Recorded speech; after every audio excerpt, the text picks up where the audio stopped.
Please stand. Let us pray.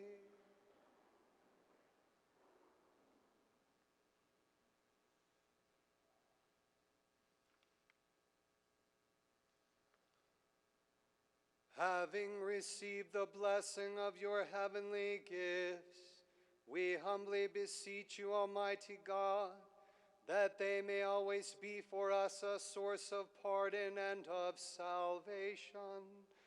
Through Christ our Lord. Amen. Saint Michael the Archangel, defend us. Be our protection against the wickedness and snares of the devil.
In the name of the Father, and of the Son, and of the Holy Spirit.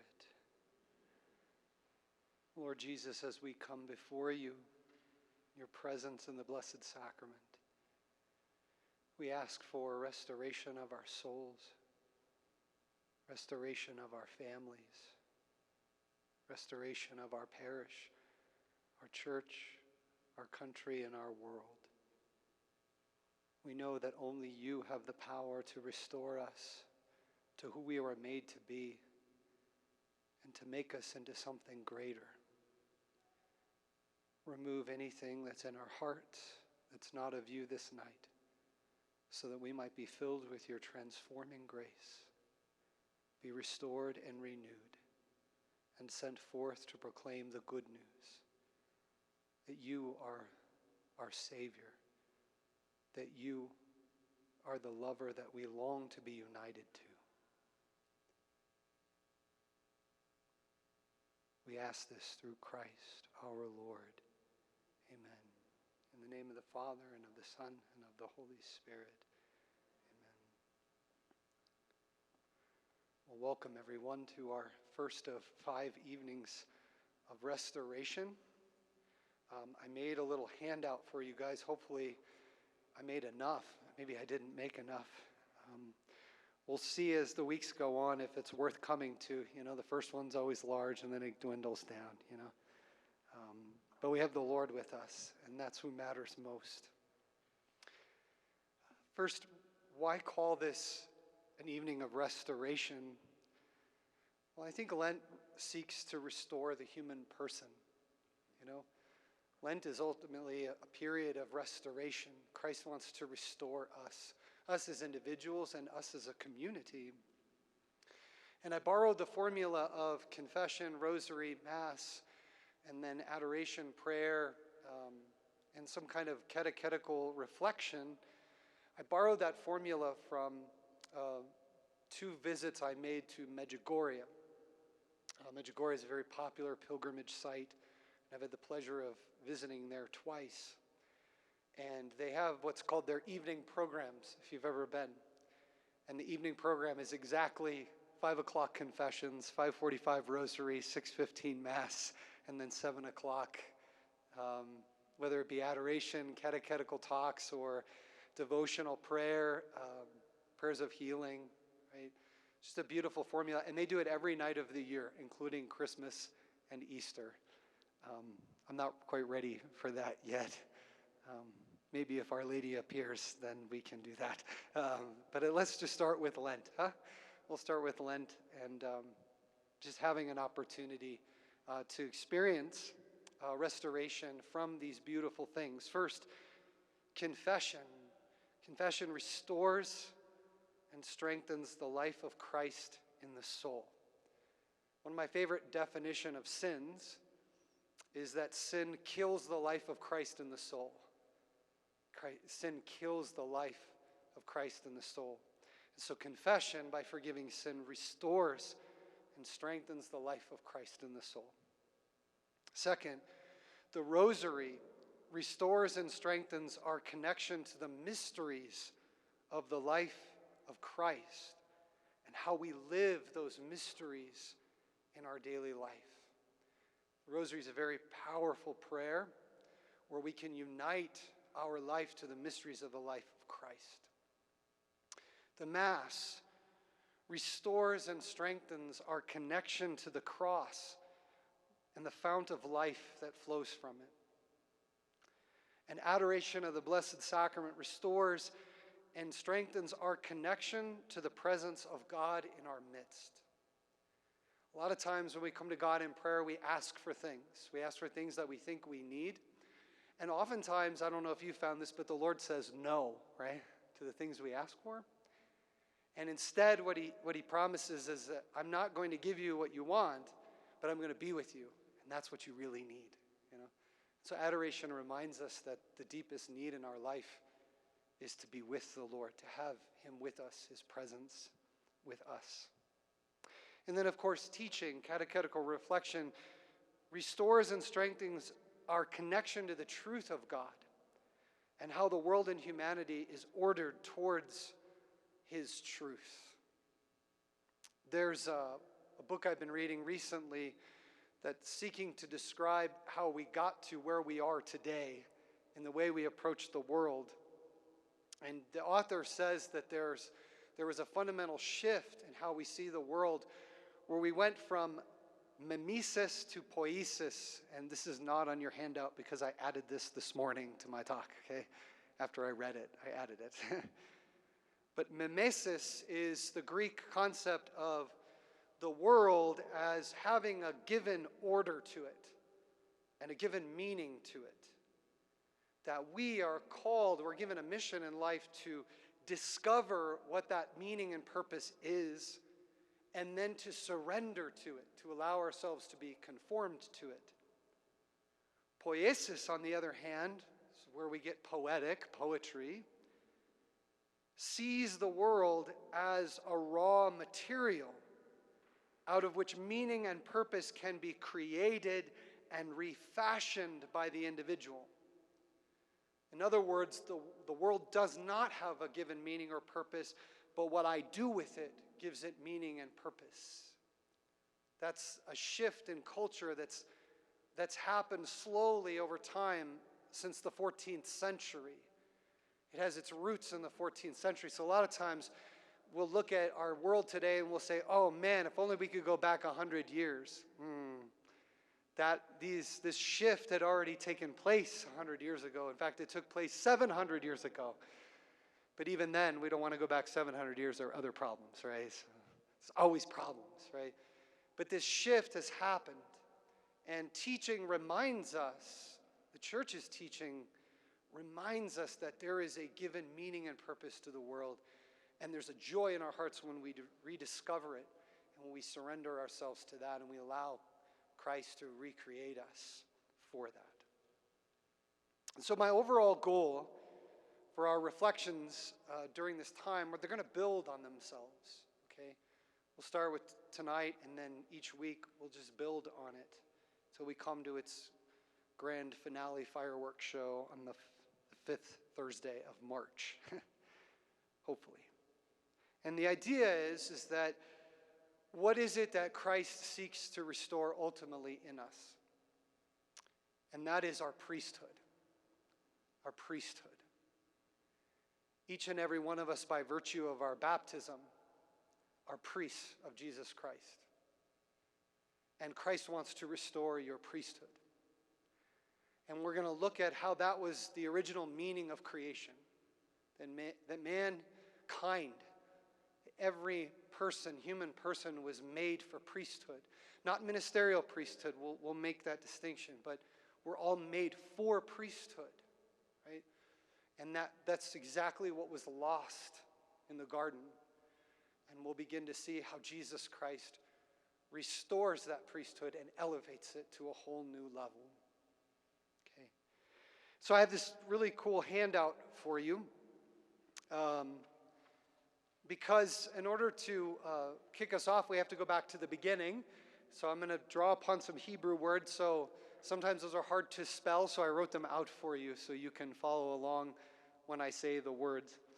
And then if you are a theological nerd like myself, you can dive into deeper reading if you'd like.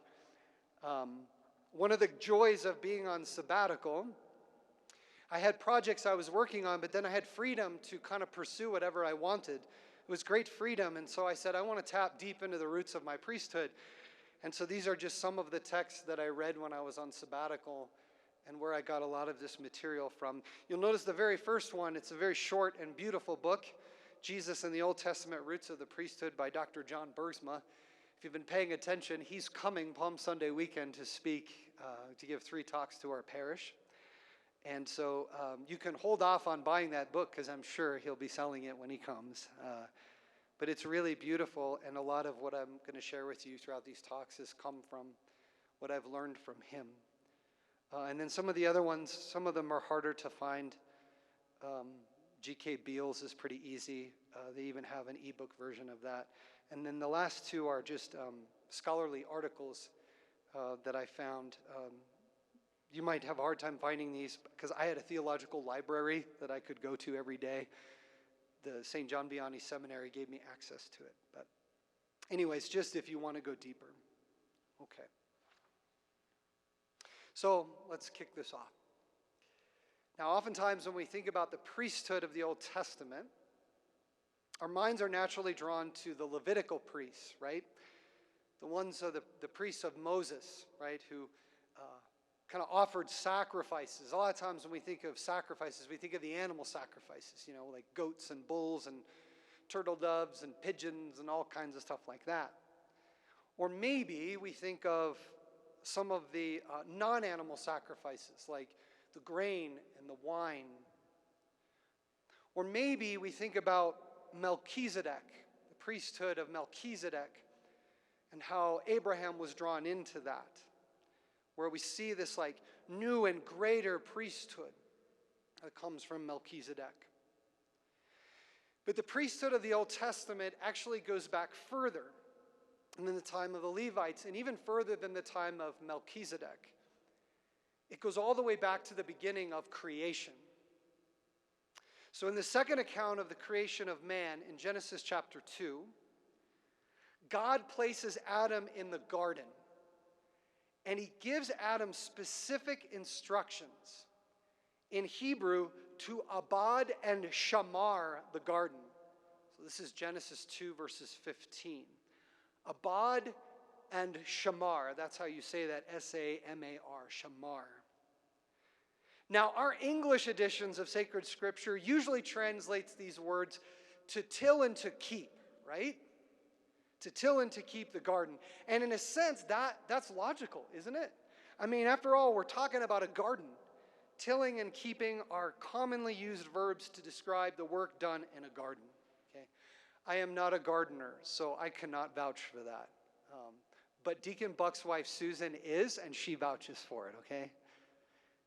Such language seems to be a nice fit because Adam is in a garden. They're a nice horticultural spin. But when we dive more deeply into those two Hebrew words, abad and shamar, and the other places where they come up in the Old Testament, we get a very different understanding as to the true nature and the specific responsibilities that God called Adam to observe with regards to his duties towards the garden and all of creation. So when we scan the entire Old Testament, we find only two places where these two Hebrew words, abad and shamar, are used together apart from Genesis. And both are found in the book of Numbers. When describing the specific duties and responsibilities of the Levitical priests with regards to the tabernacle established by Moses. So when we look carefully at the meaning of these two words, apart from a horticultural context, we discover that a more literal translation of them is to work and to guard. To work and to guard. The Levitical priests were called to work in the tabernacle for the good of Aaron, the high priest, and for the good of the entire congregation of God's people. And they were called to guard all that was within the tabernacle, from misuse or defilement, to protect the tabernacle from anything entering that would potentially corrupt its holiness. In this way, abad and shamar are actually liturgical words. They have a liturgical context more so than they do a horticultural one. In other words, they are priestly words. Adam and Eve were the first priests, right? The first priests of God's kingdom. When we look at creation from the larger view of the entirety of salvation history, it becomes very clear that our Jewish ancestors understood God's creation of the cosmos as the original temple the garden as the original sanctuary, and Eden as the original Holy of Holies, and Adam first as the original priest, with his wife Eve assisting him in the priesthood. Now, this explains several details surrounding the tabernacle of Moses and the temple of Solomon. The connections between the three are astonishing. Let's just look at a few of them. We see in the creation of the tabernacle of Moses and in the construction of Solomon's temple, floral and faunal motifs used decoratively to give the tabernacle and the temple garden-like features. They did this intentionally to present it as a kind of new Eden. Two specific stones are mentioned, gold and onyx. They're used in abundance in the decoration of the tabernacle and the temple, and even for the priestly vestments. Why? Because gold and onyx are specifically mentioned in creation. The jewels on the high priestly garment were symbolic of the 12 constellations. The 4 rows of jewels were symbolic of the 4 corners of the world. The ephod, or the linen alb, represented the universe woven into creation by the Lord. In this way, when the high priest went to offer sacrifice, he took on all of creation upon himself, right? United all of creation to himself when he stepped out to worship God, to offer sacrifice for the Lord. The menorah, the Jewish candelabra, was actually created to look like a tree. And it was placed in the sanctuary so as to resemble the tree of life at the center of the garden. Cherubim were used decoratively on both sides of the Ark of the Covenant to signify the presence of the angels who were instituted by God to guard Eden after Adam and Eve were expelled from it. Again, another reference to the Holy of Holies as a new Eden. The temple in Jerusalem was constructed intentionally above the Gihon spring, which is the only water source for the city of Jerusalem, reflecting the river flowing from the garden as described in creation. Also, in Ezekiel's vision of the future temple, he notes a river flowing from it, drawing our attention to this future temple as a new creation with a new garden and a new Eden. That threefold distinction of Eden and the garden and all of creation is also why the temple was constructed in a threefold way: the Holy of Holies, the sanctuary, and the outer courtyards. And if you haven't been paying attention, it's the same in the church. The Holy of Holies, Eden, the outer courtyard. Right? That's why churches are constructed the way that they are.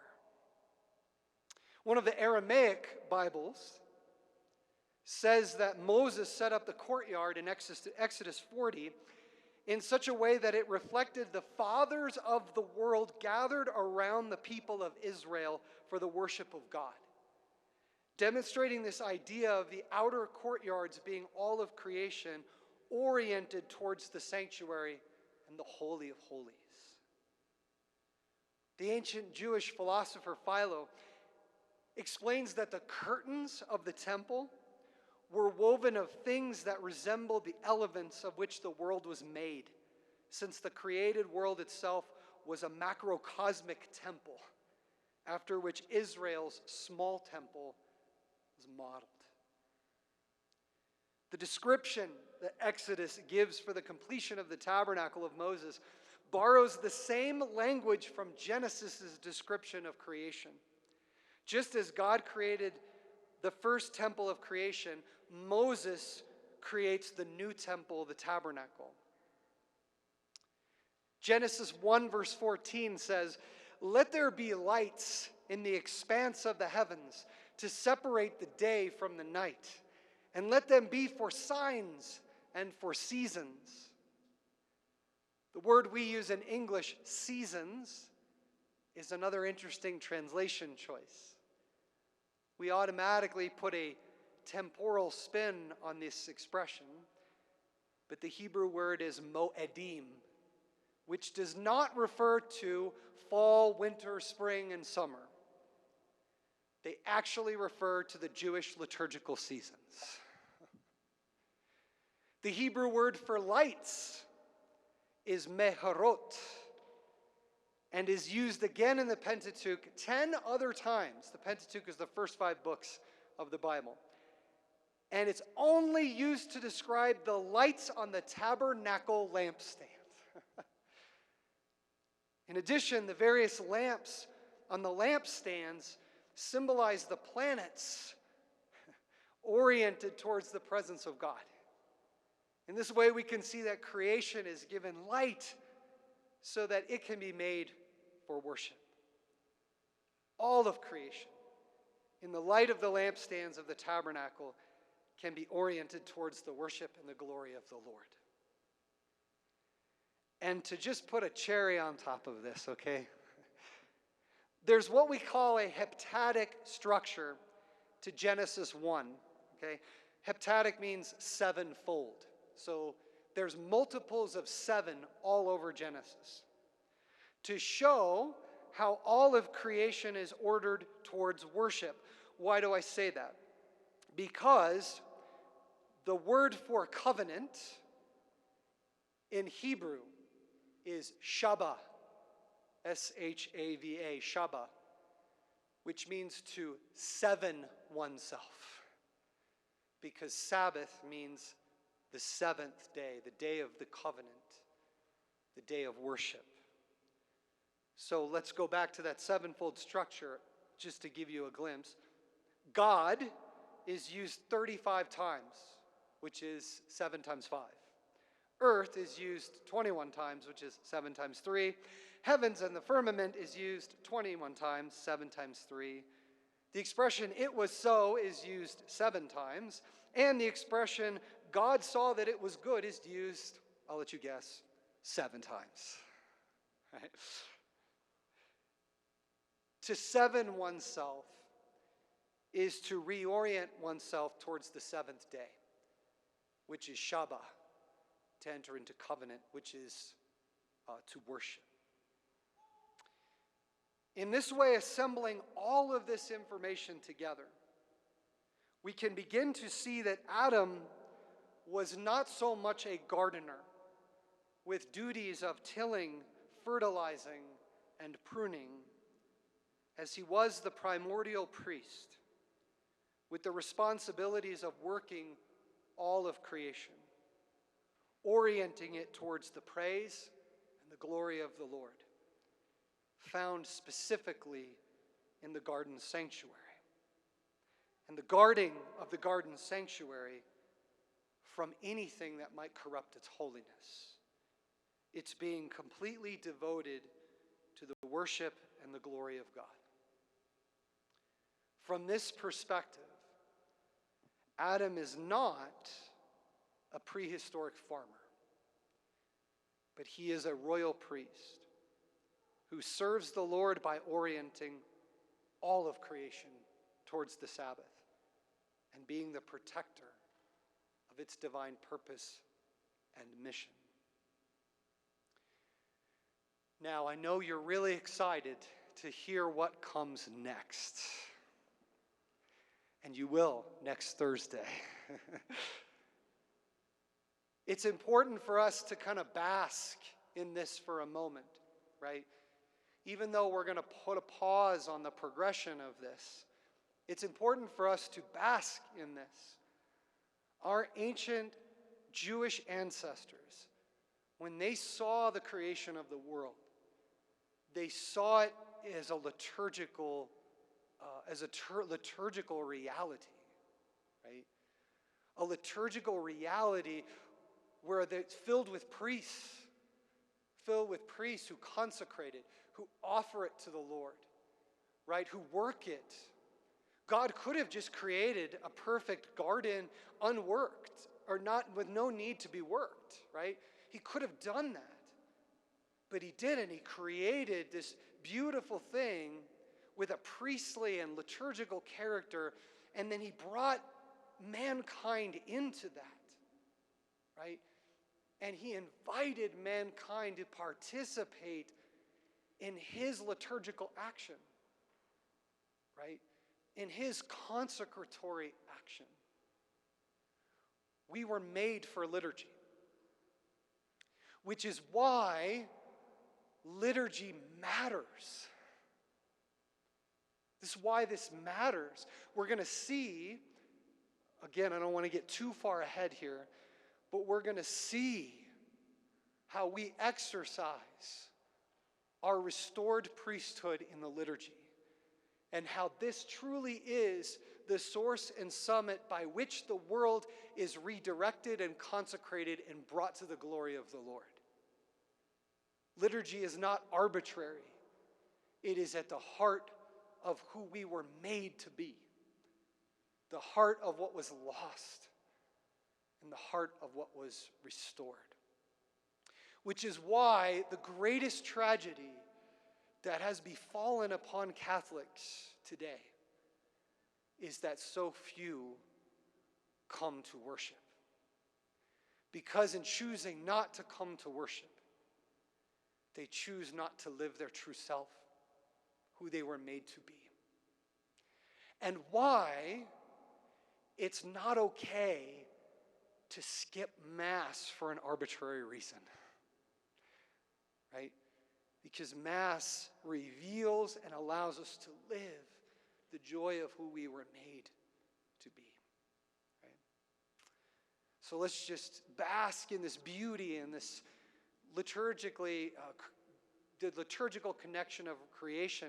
Let's start to pick out and see the signs and symbols that exist even in our church of this new temple, this new Eden, this new Holy of Holies, this new creation.